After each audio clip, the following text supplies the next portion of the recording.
Hi friends, வணக்கம். Welcome to Nirmala's kitchen. இன்னைக்கு நம்ம வந்து கோகனட் புட்டிங் எப்படி செய்யுதுன்னு பார்க்கலாம் வாங்க. அதுக்கு முன்னாடி நம்ம சேனல் சப்ஸ்கிரைப் பண்ணிட்டு பெல் சிம்பல் தட்டிடுங்க. வாங்க வீடியோக்குள்ளே போகலாம். இந்த கோகனட் மில்க் புட்டிங் வந்து ரொம்ப அருமையான புட்டிங் ஃப்ரெண்ட்ஸ். ரொம்ப ஈஸியாக கூட செஞ்சிடலாம். ரொம்ப கம்மி டைம் தான் தேவைப்படுது இதுக்கு. இப்போ வாங்க நம்ம எப்படி செய்யுதுன்னு பார்க்கலாம். பாருங்கள், நான் வந்து இந்த வீடியோவில் காமிக்கிறேன். கடைசி வரைக்கும் ஸ்கிப் பண்ணாமல் பாருங்கள் ஃப்ரெண்ட்ஸ். முதல்ல வந்து நம்ம ஃபுல் தேங்காய் எடுத்துருக்கோம். அதை வந்து நம்ம பீசஸாக கட் பண்ணிவிட்டு பின்னால் இருக்கிற ப்ரௌன் கலர் பார்ட்ஸை வந்து நம்ம வந்து கட் பண்ணி எடுத்துலாம். நமக்கு வந்து இந்த ப்ரௌன் கலர் பார்ட்ஸ் வேண்டாம். இப்போ பாருங்கள், ஒரு மிக்சி ஜார் எடுத்துக்கோங்க. நான் வந்து இந்த கப்பு ஃபுல்லாகவே நான் வந்து தேங்காய் சேர்க்குறேன். இது வந்து ஒரு ஃபுல் தேங்காய் தான் நான் வந்து கட் பண்ணி எடுத்து வச்சுருக்கேன்.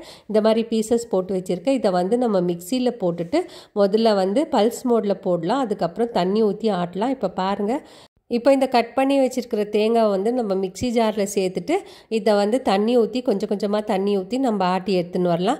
முதல்ல தண்ணி நிறைய சேர்த்துக்கூடாது. ஏன்னா நமக்கு வந்து பால் வந்து ரொம்ப கெட்டியாக இருக்கணும். அப்போ தான் நமக்கு வந்து இந்த புட்டிங் வந்து ரொம்ப நல்லா டேஸ்ட்டாக இருக்கும். இப்போ பாருங்கள், நான் வந்து பல்ஸ் மோடில் போட்டுட்டு இப்போ வந்து கொஞ்சமாக தண்ணி சேர்க்குறேன். இதே மாதிரி நம்ம சேர்த்து நல்லா ஃபைனாக நம்ம வந்து நைஸாக அரைச்சி எடுத்துன்னு வந்துடலாம். இப்போ வந்து நான் அரைச்சிட்டு நான் வந்து வேறு பாத்திரத்தில் வந்து சேர்த்துக்கிறேன். நான் சேர்த்துட்டு மிக்சியில் கொஞ்சம் தண்ணி ஊற்றிட்டு அதையும் நம்ம வந்து இந்த பாத்திரத்துலேயே ஊற்றிக்கலாம். இப்போ பாருங்கள், நான் வந்து ஃபில்டர் பண்ணி எடுத்துக்கினேன். எனக்கு வந்து இவ்வளோ பால் கிடைச்சிது.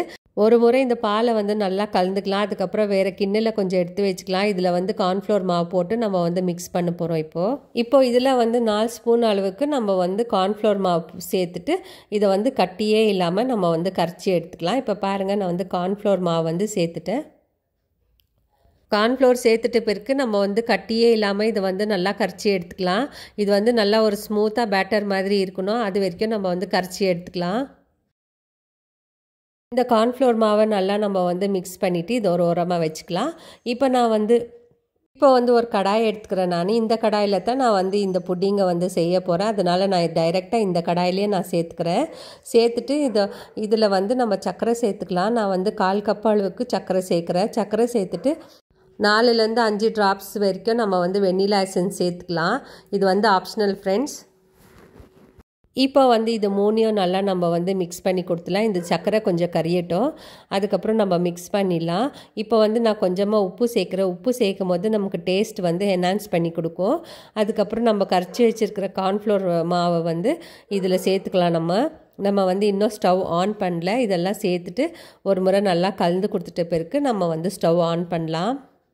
நான் வந்து எல்லாத்தையும் நல்லா மிக்ஸ் பண்ணிவிட்டேன். இப்போ வந்து நம்ம ஸ்டவ் மேலே தூக்கி வச்சிடலாம். பாருங்கள், இப்போ வந்து நான் ஸ்டவ்வில் வச்சுட்டு இதை வந்து கை விடாமல் நம்ம வந்து கலந்து கொடுக்கணும். ஃப்ளேம் வந்து மீடியமாக வச்சுக்கலாம், இல்லைன்னா சீக்கிரமாக கெட்டிப்பட்டுடும். நம்ம இந்த புட்டிங்கை வந்து நம்ம கை விடாமல் கலக்கணும். இது வந்து சீக்கிரமாக கெட்டிப்பட்டுடும். பாருங்கள், இப்போ வந்து சீக்கிரமாக கெட்டிப்பட்டுடுச்சு. இதுக்கு நெய் எண்ணெய் எதுவும் தேவைப்படாது.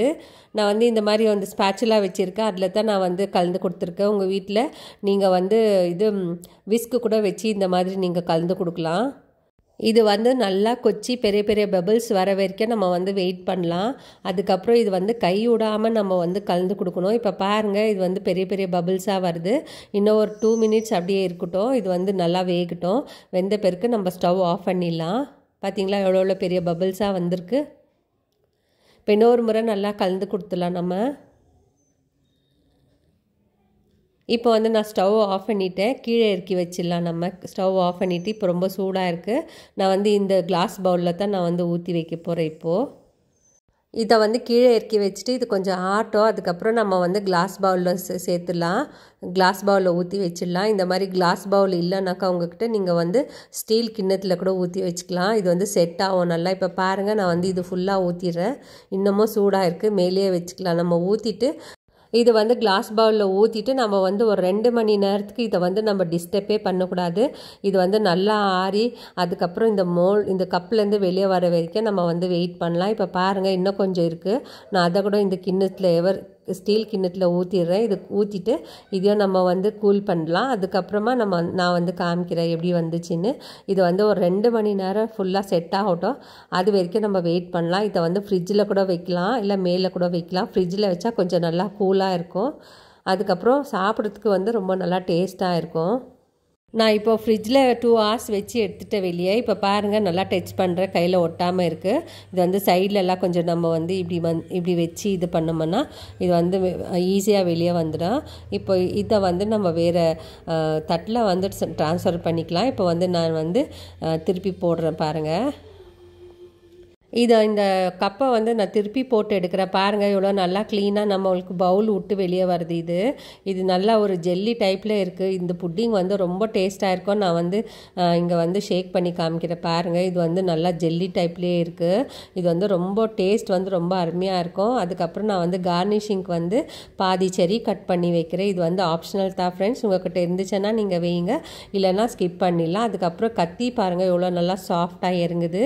அதுக்கப்புறம் நம்ம வந்து கட் பண்ணி வெளியே எடுக்கும் போதும் அவ்வளோ ஒரு சாஃப்டாக இருந்துச்சு. அது நான் வந்து இப்போ கரண்டி வச்சு எடுத்துக்கிறேன் நான். இது வந்து அவ்வளோ நல்லா ஒரு டேஸ்டான புட்டிங்கு. நமக்கு வாயில் வச்சதுமே இது வந்து நல்லா கரைஞ்சிடுது. இது வந்து குழந்தைங்களுக்கு ரொம்ப பிடிக்கும். அதுக்கப்புறம் இது வந்து ஃப்ரிட்ஜில் வச்சு சாப்பிட்டோம்னா டேஸ்ட் வந்து இன்னும் கொஞ்சம் என்ஹான்ஸ் பண்ணி கொடுக்குது நமக்கு. இந்த கோகோனட் மில்க் புட்டிங் வந்து வாயில் வச்சதோ கறியக்கூட ஒரு ஸ்வீட் தான் இது. நீங்களும் வீட்டில் ட்ரை பண்ணி பாருங்கள், குழந்தைங்களுக்கும் செஞ்சு கொடுங்க.